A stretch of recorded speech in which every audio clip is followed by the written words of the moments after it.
Bueno, pues dicho esto, ya tengo aquí preparado al siguiente ponente. Doy la bienvenida a Luis Antonio Aceves. Muchísimas gracias por estar ahí. A ese tiempo que estabas ahí esperando, digo, bueno, está ahí. No O hay sea, en nombre de la problema. organización, bienvenido. Nos vas a plantear de si lo hubiera hecho, ¿no? Nos vas a estar ahí, bueno, vamos a ver un poco, ¿no? Esos datos que se comparten donde tampoco se deben, ¿no? Un poco ahí. Así es. O Vamos, inclusive que no lo estamos compartiendo activamente, entonces vamos a ver cuáles son sin algunas ser de las conscientes, ¿no? Allá cosas. no el consentimiento, sino sin ni siquiera ser conscientes. Entonces vamos a reflexionar un poco más para ser más conscientes. Bueno, Así pues es. comparto aquí tu presentación y te dejo ya todo tuyo. Venga, Tony, muchísimas gracias. Gracias. Bueno, muy buen día, buenas tardes por allá por España, buen día acá en Latinoamérica. Es un honor para mí estar aquí compartiendo esta plática. Es una plática que refleja dos casos básicamente que realizamos. Primero que nada me presento, soy Luis Antonio Aceves, todo el mundo me dice Tony Aceves. Soy especialista en ingeniería social, cyber risk e inteligencia. Básicamente soy un social engineering pen testing, soy una persona que hace pruebas de intrusión a través de ingeniería social. Soy cofundador de una empresa llamada Purple Security. Es una empresa en la cual nos juntamos personas con antecedentes de equipo rojo y equipo azul. Pues la combinación de nosotros pues se dio el Purple Security. Esto fue antes de que se institucionalizara el término Purple Team dentro de seguridad.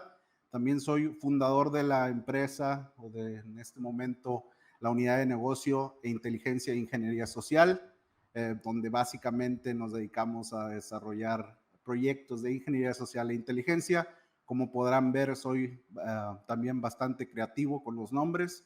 Soy mexicano del norte de la franja fronteriza colindando con Estados Unidos, actualmente radicando en la ciudad de Monterrey, Nuevo León, y me pueden encontrar en todas mis redes, incluyendo LinkedIn, como Human Hardener. Antecedentes de esta plática, vamos a ver un video bastante corto, pero es interesante, acerca de una situación que fue la que propició como tal esta plática referente a estos dos casos que vamos a ver más adelante. Tiene un poco de audio, está en inglés, está subtitulado, pero vamos a poder dar un resumen acerca de lo que pasa en esta situación. Who is this?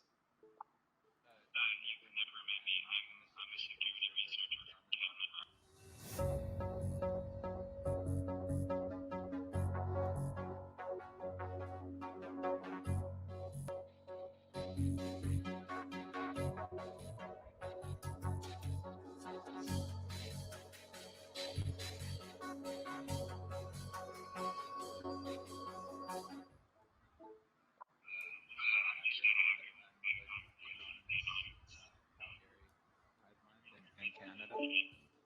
No shit. That's crazy. So we're white hats, and we don't have an English system, but I'm just here to like kind of let you know. And so. Damn, man. Okay. All right. Well then, yeah, I appreciate it. Where, like, are you able to see where I live and everything? Yeah, I mean, I don't know where you live right now, but if someone was really that dedicated, I mean, yeah, they could geolocate an IP, they could see when you're not home, and I mean, just be creative, and there's so many malicious things someone could do with this. Right. Nest also offers.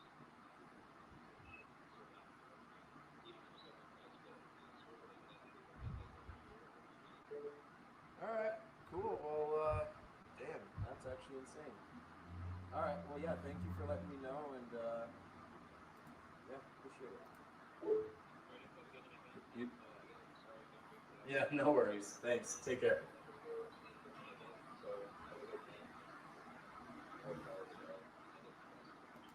Who is this? Como pudimos ver en el video rápidamente, era esta persona, un hacker, de cómo se autodescribe en el video,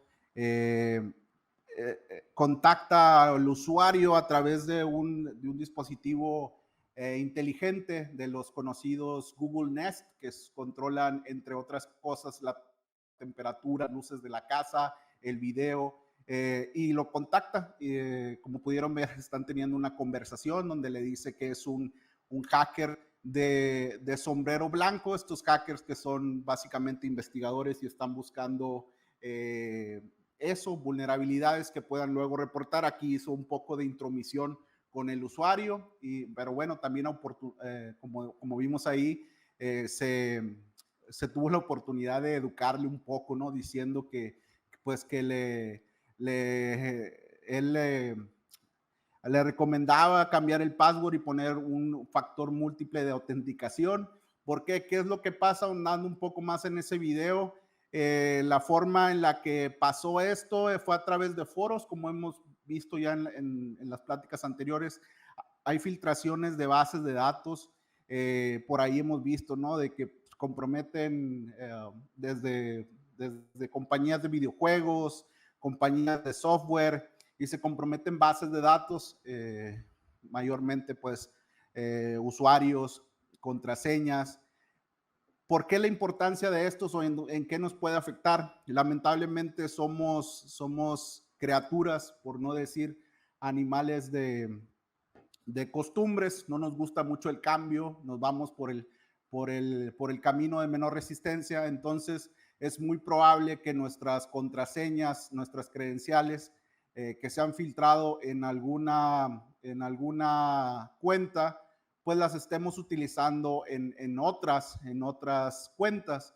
Esto se está utilizando mucho últimamente, se le conoce como password spraying o literal derrame de contraseñas, porque lo que hacen es eso, encuentran credenciales comprometidas y empiezan a utilizarles en diferentes plataformas, ¿no? Si por ahí se menciona si son credenciales de empresas o de trabajo, pues ni qué se diga, ¿no? Eso es lo que está pasando. Él encontró credenciales, también vio que las credenciales eran por defecto del equipo, entonces tomó control de este equipo, entró a través del Nest y pues ya tuvo esta comunicación, ¿no? Eso fue lo que pasó, básicamente. Este video, al verlo, estábamos mi socio de empresa y yo viendo esta situación, y pues estábamos viendo diferentes escenarios que puedan surgir de algo así. Él me decía qué hubiera pasado estando en un aeropuerto, cómo hubiéramos hecho esta aproximación si nos hubiéramos encontrado con credenciales, o qué haríamos si nos encontráramos con credenciales. De ahí surge esta idea. También luego, esto va a ser importante, estando en la fila de la cafetería de Starbucks, estábamos escuchando a una persona en su teléfono, teniendo una conversación aparentemente de trabajo, y bueno, encontramos pues cierta información que pudiera o no ser útil, para alguna situación. De igual manera, ya que teníamos nuestros cafés, fuimos a sentarnos, y estaba una persona, una mujer en este caso, también hablando por teléfono, frente a su máquina, y teniendo también una conversación normal, de esas que hay muchas, sobre todo especialmente en los aeropuertos. Aquí nos planteamos un reto con lo que habíamos escuchado en estas dos interacciones. Fuera un reto de que si lo hubiéramos hecho, ¿cómo lo hubiéramos hecho, ¿no? Con estas situaciones. ¿Qué situaciones? Vamos a ver dos casos.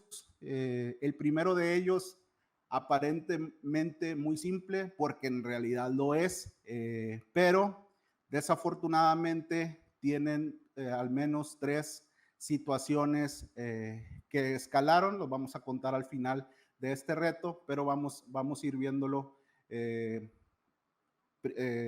cómo se desarrollaron estas situaciones. Pusimos algunas reglas para el desarrollo de estos casos, unas rules of engagement, unas reglas de proceder. Era basado en la conversación telefónica en el aeropuerto, la conversación en la cafetería, y, bueno, información acerca de personas o qué es lo que se pudiera dar cuando las personas estén trabajando en computadoras en espacio abierto. También obviamente hubo otras reglas y quiero aclararlas para no ir o no,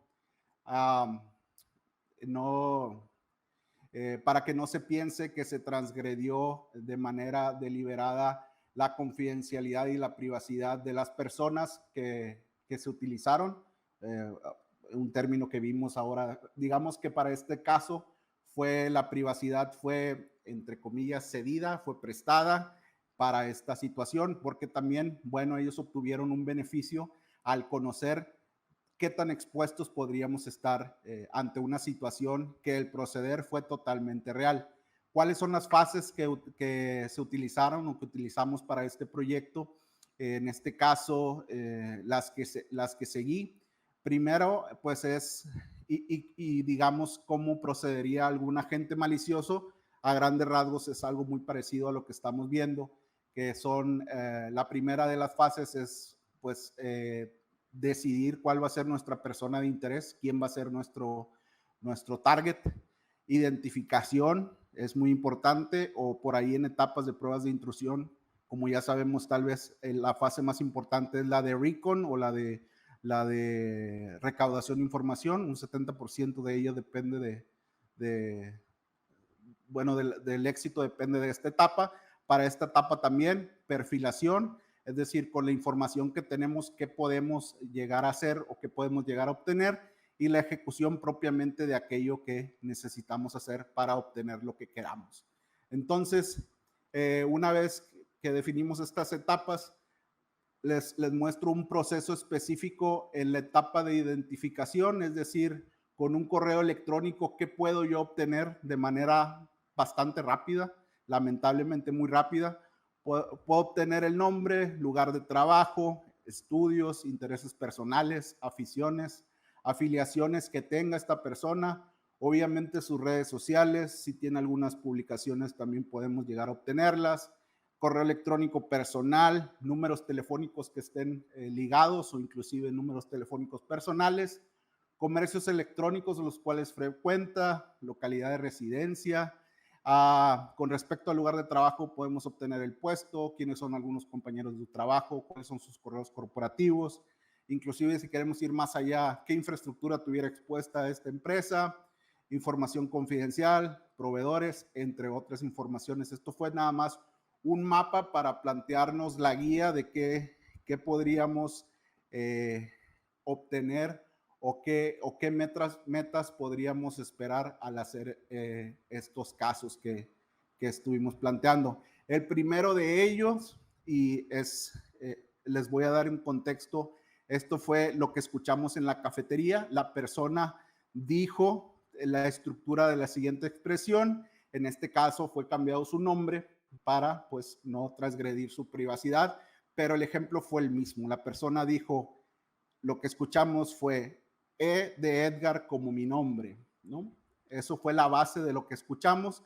Le digo, el nombre fue cambiado y la persona que utilizamos para este caso también, los datos, aquí el personaje que utilizamos fue mi socio porque él también quería saber qué tan expuesto estaba él. Les digo, la información de lo que hicimos fue lo que haríamos si quisiéramos hacer alguna situación como esta, o si algún agente malicioso o alguna otra persona quisiera realizar, pues haría exactamente lo mismo o algo muy parecido a esto. Entonces, el primer caso, lo que teníamos es eso, E de Edgar como mi nombre y su correo electrónico, en este caso corporativo, era lo que teníamos. Todo lo que teníamos. Entonces, ¿qué es lo que hicimos de primera instancia?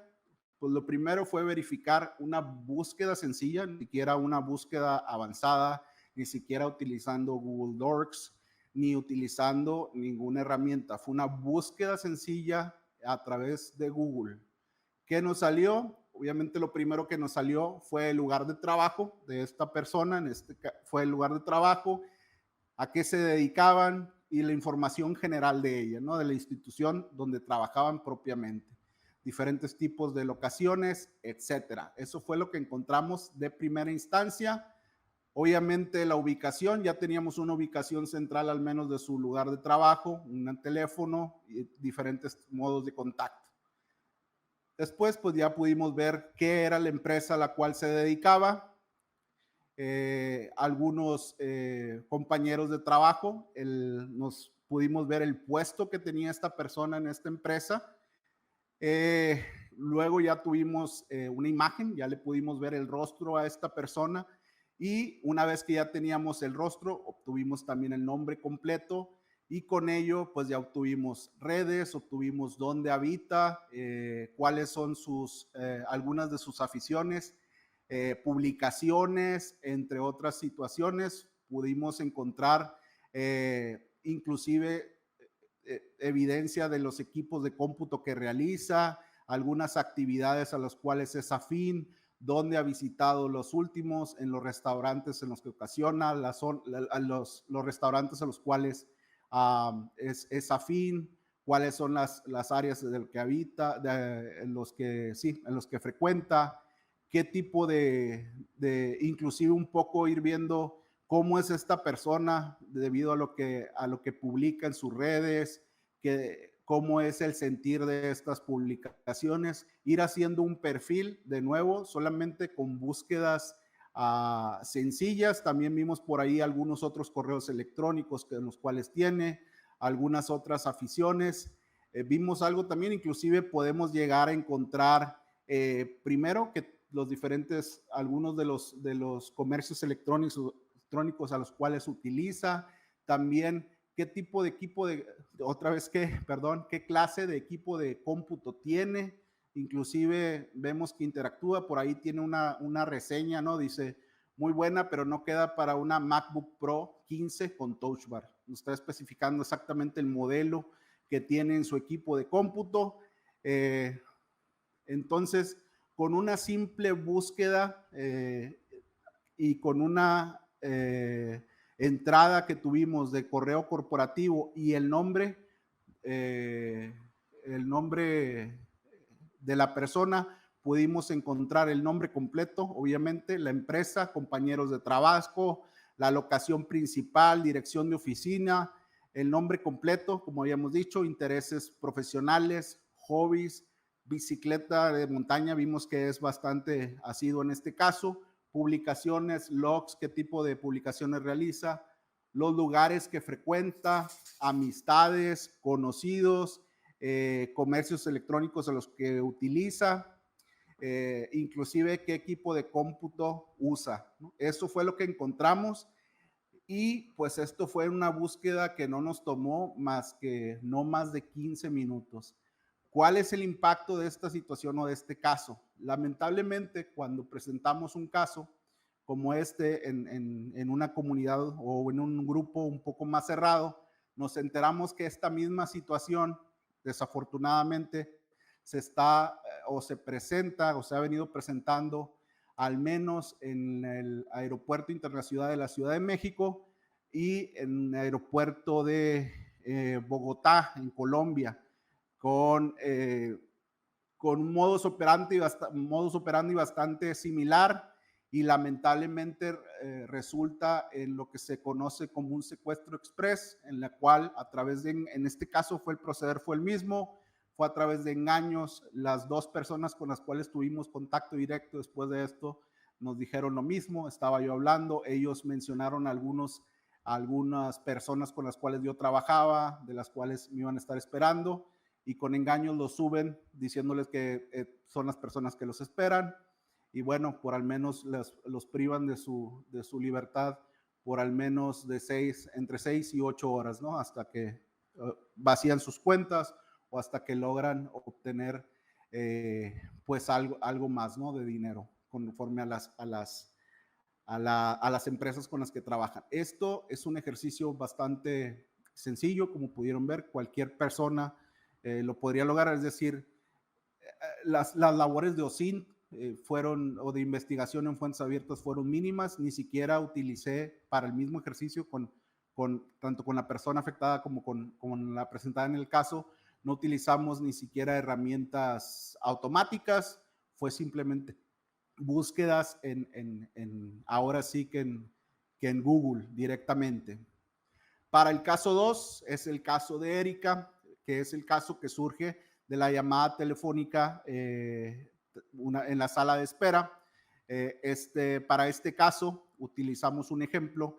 En el edificio donde trabajamos hay una sala común y ahí muchas veces toman llamadas de negocio. En esa sala de espera tenemos una compañera de otra empresa que está en ese mismo edificio, la cual nos permitió utilizar su imagen y su persona y sus datos para realizar este caso. Solamente nosotros, de hecho, la conocíamos con el nombre y apellido y básicamente la conocíamos porque ella tiene una oficina ahí y no sabíamos nada más de ella, ¿no?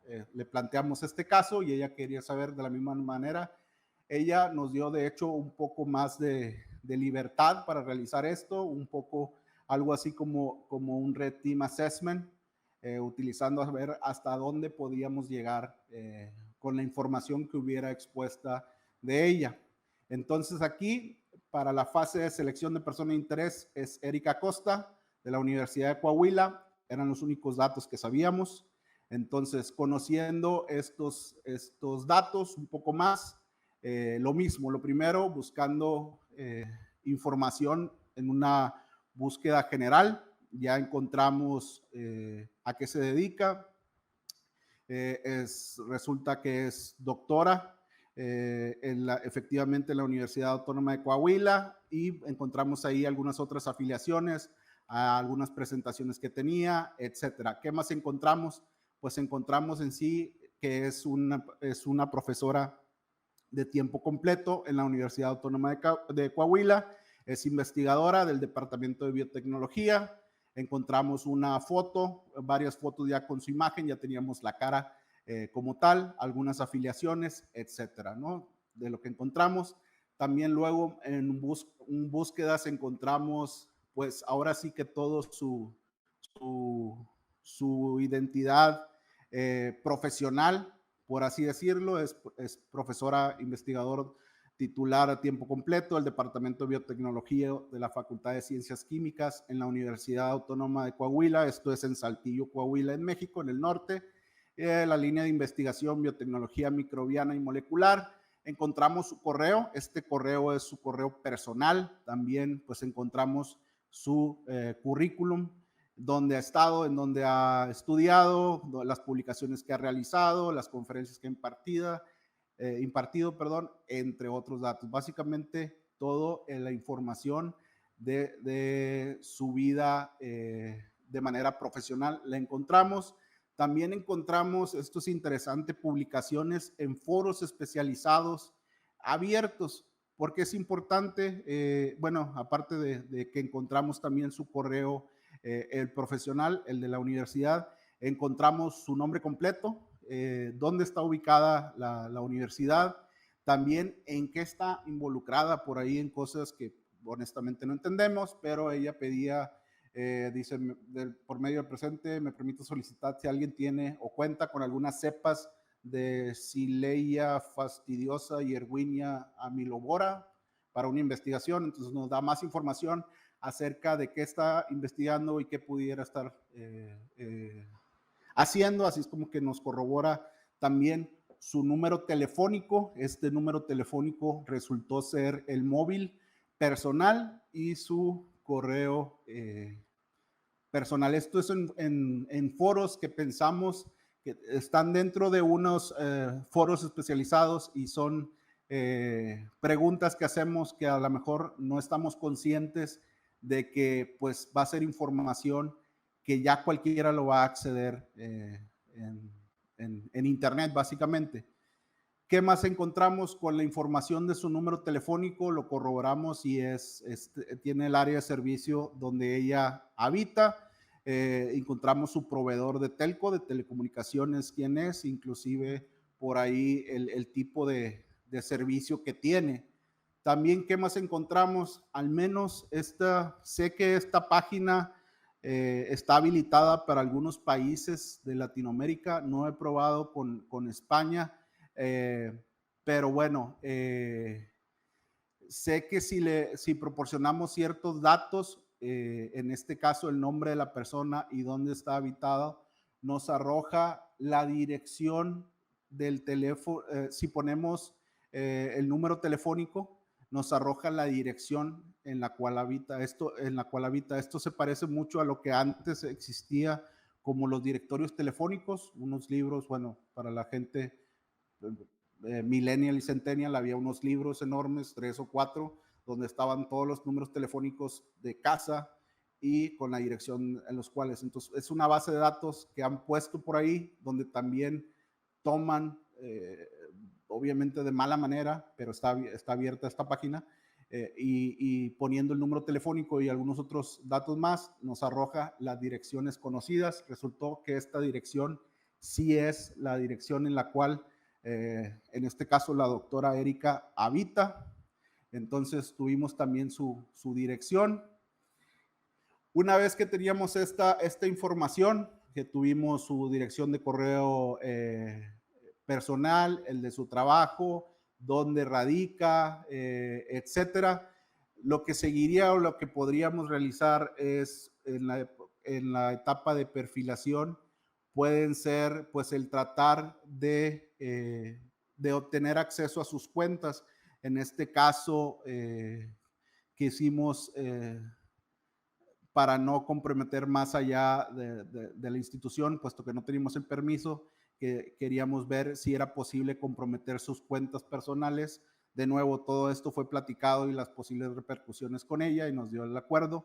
Entonces, lo que es en este caso, lo que se acostumbraría, y por ahí vimos casos el día de hoy, pues son ataques de smishing, tratar de que ella en su teléfono celular nos dé acceso a sus cuentas. Son diferentes, son genéricos, pueden ser, y hay varios ejemplos bastante genéricos, con la única factor psicológico que se está jugando es con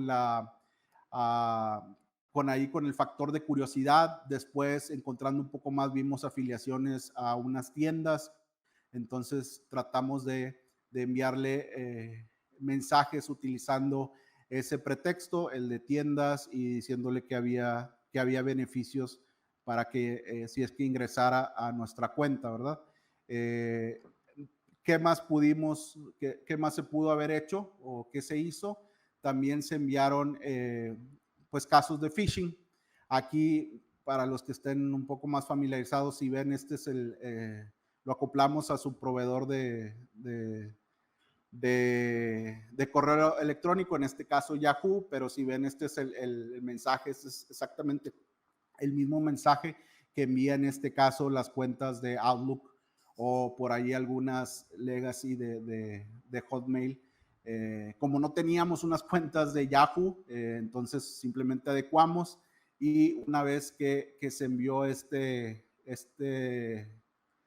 ejercicio de phishing, pues se pudo tener acceso a su cuenta de correo. Inmediatamente que se obtuvo acceso, pues se le notificó y se le asistió además para que cambiara el password y pusiera, en este caso, un doble factor de autenticación para su cuenta.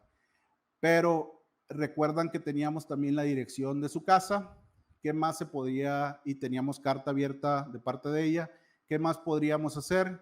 Pues podríamos ir a su casa, en este caso, tratar de ver qué era su red, cuál era su red, en este caso Wi-Fi, quién era su proveedor, y ver si era posible ingresar. Por ahí, utilizando unas antenas, pudimos ver cuál era la red en su departamento, en su casa, y sucede una situación, y esto también es importante. Y este es de un proveedor de México en específico. Notamos que por ahí, y el proveedor se llama Axtel. Este proveedor ha sido adquirido por otra empresa, pero todavía existe este proveedor, ¿no? Tiene una situación muy peculiar. Esto es para las casas. Aquí podemos ver que es la caja donde viene ahí el router Wi-Fi, que se pone en las casas de fibra óptica. Y si pueden ver el nombre de la red, ahí la ven, es Axtel Extremo 2967. Y lo más interesante, que la contraseña por defecto para conectarse a esa red, si ustedes checan, es 03A02967. Esa es la contraseña. ¿Qué es lo que notan por ahí? Que los últimos cuatro dígitos son los últimos 4 dígitos que aparecen en la red, en el identificador de la red. Entonces tendríamos solamente que adivinar en este caso o hacerle un brute force a una contraseña de 4 dígitos. ¿Qué tan fácil o difícil es hacer esto?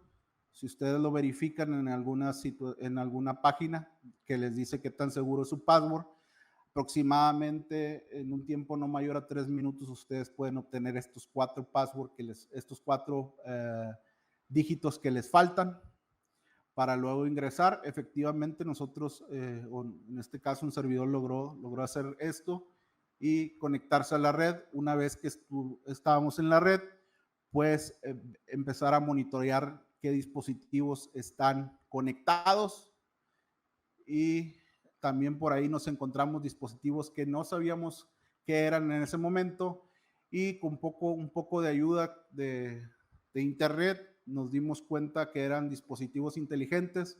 En este caso era un radiador, un calentador de agua, un boiler que estaba conectado a su red y tenía configuraciones por defecto, pero pues se pudo haber ahí modificado, entre otras cosas, la temperatura del agua, ver por ahí, dejarla fuera simplemente de este tipo de dispositivos, ¿no? Si así lo quisiéramos, el consumo que llevaba, etcétera. Entonces, aquí en estas situaciones, y ya para ir cerrando esta plática acerca de estos casos, ¿qué podemos hacer ante estos tipos de casos, ¿no? Como estamos viendo y vamos a ver en estas pláticas, los ataques, sobre todo ataques cibernéticos, se están volviendo cada vez más sofisticados. La superficie de ataque se incrementa día con día. Si algo nos mostró la pandemia es que ya no existe perímetro, ya no hay perímetro. El perímetro es cada uno de nosotros que estamos interactuando en nuestro hogar o en donde estemos trabajando remotamente. Ese es nuestro perímetro. Antes el perímetro nos quedaba bien claro en nuestra empresa, ¿no? Diciendo, esta es la red interna, esta es la red externa. Ahora eso está desapareciendo o ya desapareció. El crimen como tal cada vez se vuelve más rentable. En este caso, el cibercrimen cada vez se vuelve más rentable. Al menos en México y un poco en Latinoamérica, veíamos antes bandas extranjeras operando, haciendo este tipo de crímenes, de fraudes, y ahora ya vemos que son bandas nacionales que están surgiendo, que se están dando cuenta de dos cosas, como ya dijimos, que es bastante redituable, que se está volviendo cada vez más rentable, y que lamentablemente el grado de impunidad es mucho mayor a un, digamos, crimen tradicional, ¿no? Al menos en México, totalmente, si los grados de impunidad para crímenes ordinarios son bastante altos, ahora imagínense para cibercrimen, ¿no? Es una ventana de oportunidad brutal para los delincuentes en este caso. Entonces, ¿qué hacer? Y esto es puntualmente o como resultado del caso, de estos dos casos que vimos. No vamos a dejar de publicar información, no vamos a dejar tampoco de vivir nuestra vida. Ya las redes sociales se volvieron parte de nosotros, entonces hay que tomar ciertas precauciones, ¿no? Limitar la información que se comparte en redes, como dijimos. Lamentablemente no vamos a dejar de publicar ciertas cosas, inclusive para beneficio de alguna marca o de alguna empresa o de manera personal. Lo tenemos que hacer, o nos gustaría hacerlo, o escogemos hacerlo. Entonces hay que verificar nada más y limitar qué información sí compartimos en nuestras redes.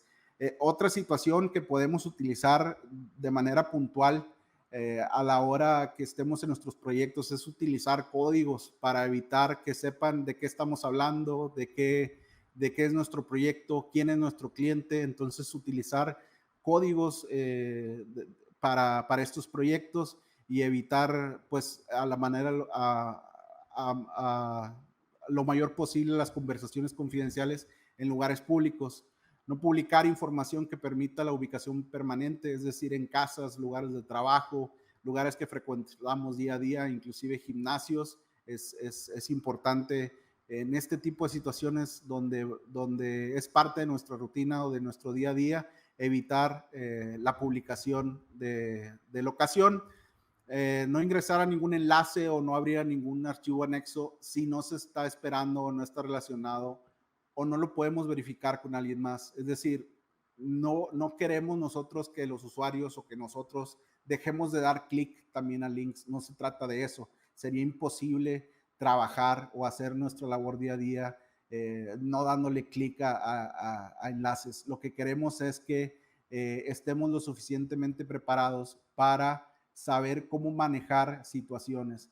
Nadie mejor que nosotros sabemos nuestra línea base de operación regular del día a día.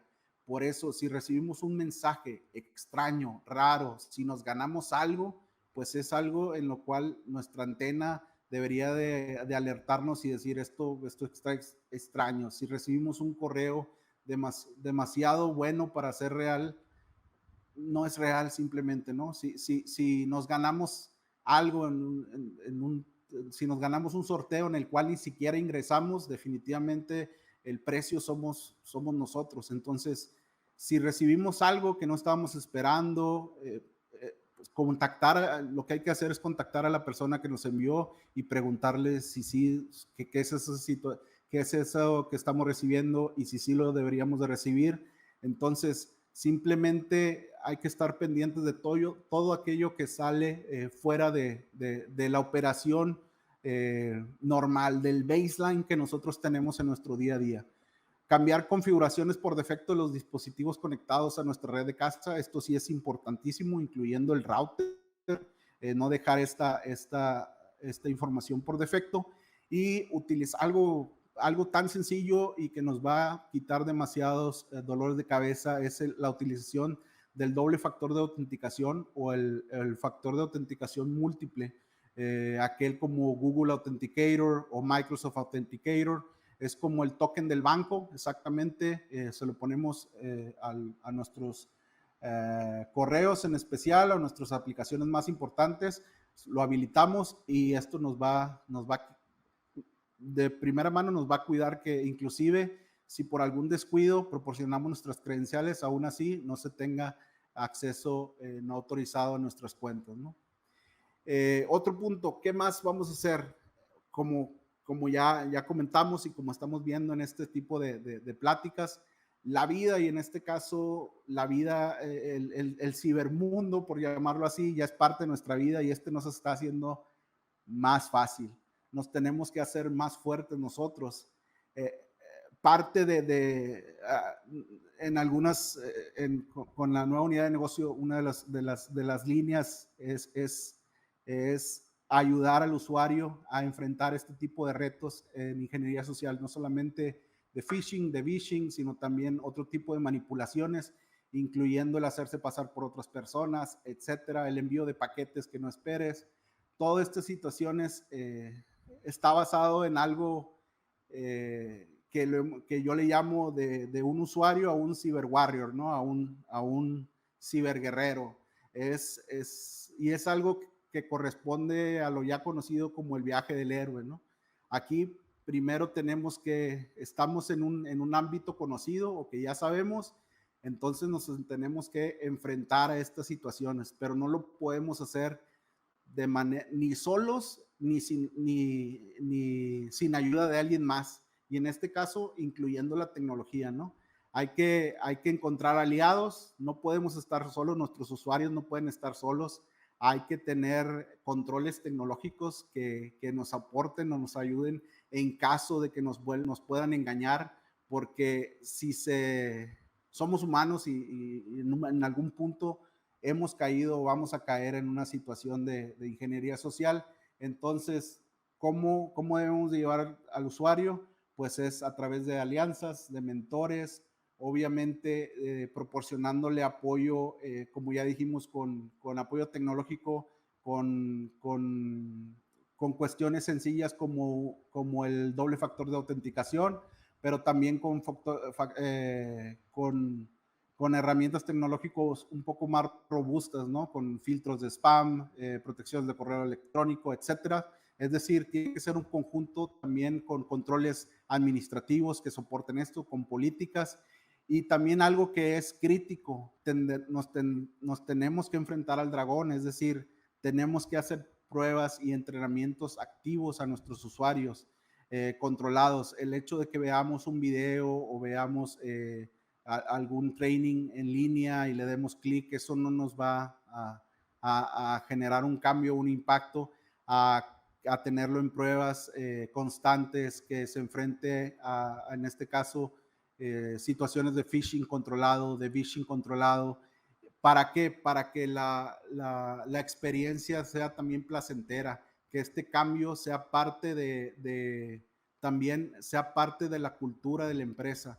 Entonces, que creo yo que esto es una de las mejores maneras en las que podemos nosotros enfrentarnos a estos dragones, a estas bestias, a estas ciberbestias y salir fortalecidos de esta situación.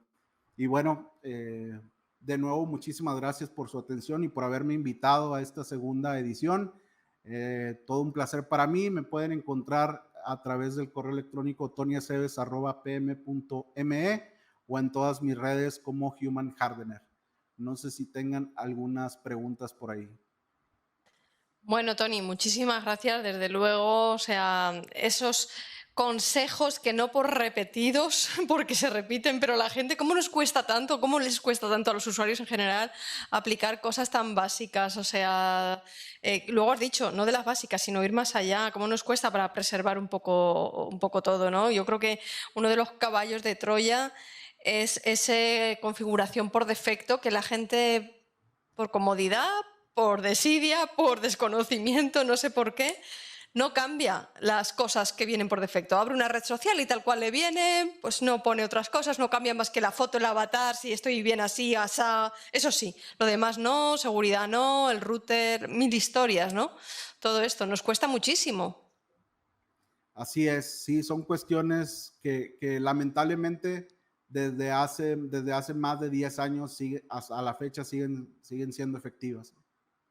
Tal cual, o sea, es que es como el día de la marmota, repites las mismas cosas y dices, parece que estoy repitiendo cosas que ya se saben, pero te das cuenta que no se saben, todavía caemos en eso. Bueno, claro, cuando se hace el ranking de las contraseñas año a año y ves las más utilizadas, dices, estamos golpeando 200 veces con la misma piedra, ¿vale?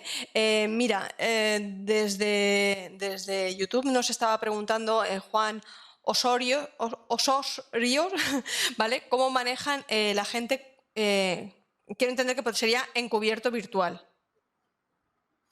En este caso, y lo más importante es, primero que nada, que exista un acuerdo, que exista un convenio del por qué se va a realizar. Es decir, bajo el acuerdo de que es una empresa que quiere poner a prueba usuarios, a veces son usuarios clave, otras veces son un departamento completo, pero lo primero es eso, ¿no? Que exista un acuerdo, que exista un contrato y luego, como vimos en la presentación, se llegan a unas reglas de juego, ¿no? A unas rules of engagement de cuál es la finalidad de tener estos agentes encubiertos, para qué lo queremos. De otra manera, pues estaríamos cayendo en espionaje o ilegalidades, ¿no? Todo tiene que estar justificado y bajo acuerdos o contratos, ¿no? Pero es lo primero. Ya después, dependiendo de cuál sea la finalidad, pues es el tipo de pretexto que utilizaremos, ¿no? Un servidor y otras personas hemos utilizado desde gente que hace el aseo para tratar de ingresar a lugares hasta, no sé, hacernos pasar por, no sé si exista por allá la empresa Best Buy, es una empresa de Estados Unidos, también existe en México y tiene un área de soporte técnico que se llama Geek Squad y ellos utilizan un uniforme muy peculiar, entonces hemos utilizado ese tipo de situaciones dependiendo cuál sea la finalidad y para qué, ¿no? Pero lo más importante es tener ese acuerdo, ¿no? Sí, como comentas, que se quede todo estipulado y la experiencia de un trabajo te llevará a perfeccionar el siguiente acuerdo, porque a lo mejor hay cosas que no se habían previsto como tal, luego surgen y para que no, las siguientes veces para dejarlo todo como muy atado, ¿no? O lo máximo posible. Así es. Y también porque muchas veces, por ejemplo, en este tipo de ejercicios, lo que se quiere probar no solamente son los controles que se tienen, sino el accionar de las políticas, cómo reaccionan las personas ante este tipo de situaciones. Entonces también eso también luego hay que ponerlo bajo escrito de quiénes van a estar enterados, qué va a pasar cuando se descubra, si se descubre, etcétera, ¿no? Entonces, Sí, son factores a tener en cuenta. Bueno, ya, mira, Charlie vuelve a preguntar también, y con esto ya, porque tenemos al siguiente ponente por recuperar ese tiempo que ya vamos, pero bueno, tal, que dice, dame algunos consejos para cuidar la privacidad en Facebook. Entonces yo creo que si ha escuchado la ponencia anterior, o sea, privacidad, sí. Facebook, el mejor consejo sería tal vez cierra la cuenta, si puedes, ¿no? Sí, no lo sé, perdona. No, los consejos que está pidiendo. Sí, ahí rápidamente digo, con lo que se comentó de la plática anterior, es cuidar nada más que no estén por defecto ciertas cosas de ubicación, sobre todo, y más que nada eso, ¿no? Ver que no se compartan datos. Ahora está un poco más cerrado. Antes era la panacea para nosotros en OSINT obtener información de Facebook. Ahora sí está un poco más cerrado, pero hay maneras de cómo ingresar a eso. Entonces hay que tener en cuenta qué es lo que estamos compartiendo en redes, ¿no? Si ubicaciones y eso, si yo lo puedo ver y si mi amigo lo puede ver, tenlo por seguro que alguien ajeno a esa red también lo podemos ver, ¿no? Entonces hay que tener en cuenta sobre todo las configuraciones de ubicación, que son las más creepy, las más... De poder. Bueno, y en Facebook también de reconocimiento facial, que lo añadió ahí con una mala práctica cuando el Reglamento General de Protección de Datos, la actualización, y mezcló una serie de cosas que le dabas permiso para algo que parecía lo contrario. Eso siempre es una recomendación que siempre hago a la gente de que lo revisen como lo tienen.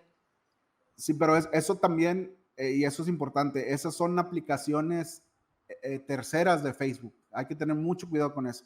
Inclusive bueno, si yo claro. Si yo restringo a Facebook los datos o que tomen mis datos mínimos, pero esa aplicación que está dentro de Facebook, que se anuncia dentro de Facebook, pero no pertenece a Facebook, y se llama inclusive FaceApp o Face, no me acuerdo cómo se llamaba, esa tiene otros términos y condiciones y al darle acepto le estamos dando hasta permiso que use nuestra imagen inclusive después de muertos, ¿no? Entonces...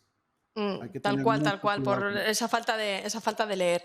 Bueno, pues Tony, darte las gracias en nombre de la organización de Intelcom por haber estado compartiendo con nosotros, el abrirnos los ojos para que cuidemos más esos detalles, para evitar, ¿no? Esto es el listón.